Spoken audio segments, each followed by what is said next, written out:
Imported জর্জেটের মধ্যে যারা হচ্ছে ব্ল্যাক কালারের মধ্যে গোল্ডেন ফুল নিতে চাচ্ছেন, এই খিমারটা অনেক অনেক বেশি সুন্দর হবে। আপনি রেগুলার পড়তে চান বা হজে যেতে চান, সব পরিবেশে পড়তে পারবেন। বড়সড় একটা নিকাব আমি যেটা পরে আছি, এটা আমাদের পেজের সব থেকে বড় সাইজ। আমার হাইট হচ্ছে 5 ফিট 3, আর এটা শোল্ডার থেকে আনুমানিক 54-55 মতো লেন্থ হয়ে থাকে।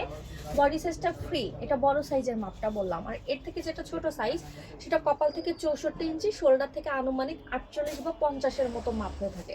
আপনারা প্লিজ আমার কথা বোঝার চেষ্টা করবেন। এক্সেল সাইজের নিচের দিকে এরকম হচ্ছে আপনার পিছনে এক্সেল সাইজ, আবার বলছে বড় সাইজের পিছনের পাটে এরকম একটু জোড়া থাকবে। জোড়া ছাড়া কোনো এক্সেল প্রোডাক্ট তৈরি করা যায় না। আমরা কোনো ধরনের অগ্রিম টাকা নেই না, ফুল ক্যাশ অন ডেলিভারি সারা বাংলাদেশ। আমাদের showroom location Mohakhali wireless true point সেন্টারের দোতলায় 220-221 নম্বর দোকান। পছন্দ হলে স্ক্রিনশট নিয়ে আমাদের পেজে যোগাযোগ করবেন। এল সাইজের মূল্য 1550, এক্সেল এর মূল্য 1700 টাকা। ডেলিভারি চার্জ ঢাকাতে 100, ঢাকার বাইরে 150 টাকা।